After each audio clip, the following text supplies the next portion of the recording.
Bentrovati amici all'ultimo appuntamento con Bressa Belesa. Abbiamo 3 domande anche oggi, poi ci saluteremo, ma intanto ecco il nostro quiz. Quale fu il primo villaggio edificato da padre Ottorino Marcolini, geniale, a Brescia? Fu il villaggio prealpino, fu il villaggio Badia oppure il villaggio Violino? E è il soi, che cos'è il soi in dialetto bresciano? È il salotto oppure il bacino, una bacinella grande?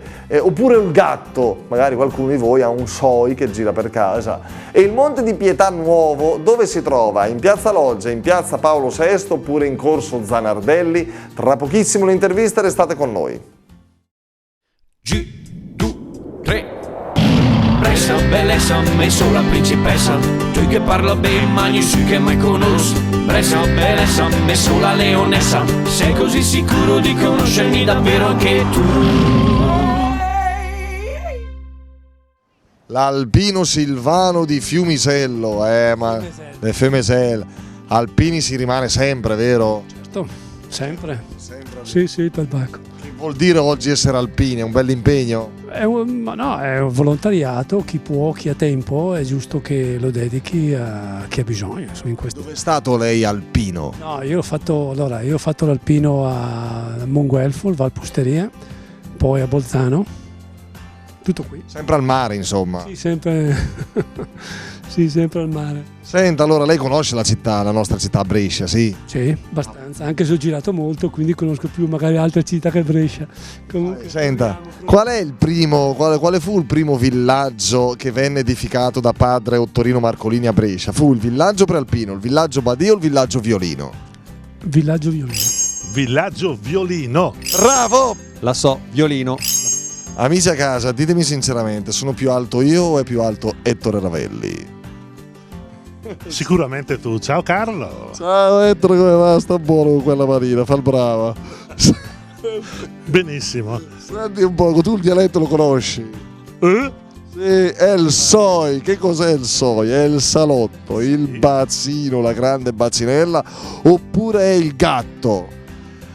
Il salotto. Vado per esclusione, non è il gatto, non è il salotto, quindi il bacino. Sicuro?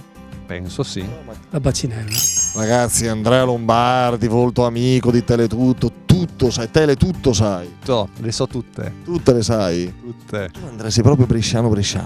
Sì, nato a Brescia, è cresciuto a Brescia, sì. Il Monte di Pietà Nuovo, che tu con i Monti di Pietà magari c'è una certa affinità, dove sta? In piazza Loggia, in piazza Paolo VI, in corso Zanardelli. La risposta corretta è quella scritta in grassetto, te lo dico. Guardalo. Non l'ho vista. Dove sta il Monte di Pietà Nuovo? Dimmelo tu. Piazza Duomo. In piazza Loggia, questo lo so perché ho studiato. Ha studiato e frequenta anche il Monte di Pietà Nuovo. Tu con i Monti di Pietà tu... So tutto di quelle cose e in quelle zone praticamente ho lasciato mezza casa. frequenti il Monte di Pietà. Diamo allora le risposte, grazie anche a chi si è sottoposto alle nostre domande. Il primo villaggio a Brescia edificato da quel genio di padre Ottorino Marcolini fu il villaggio Violino nel 1955. È il soi in dialetto bresciano, è il bacino, una bacinella grande insomma, per lavare, sciacquare, magari qualcuno in casa ancora la tiene. E il Monte di Pietà Nuovo è in piazza Loggia, insomma anche questo sicuramente lo avrete visto passeggiando nella nostra bella piazza. Grazie a tutti per essere stati con noi, per la vostra assidua compagnia, grazie al nostro regista Emanuele Carpella, alla nostra direttrice Maddalena Damini e insomma speriamo di rivederci presto sempre qui su Teletutto. Grazie, Matteo, grazie anche a te, ciao!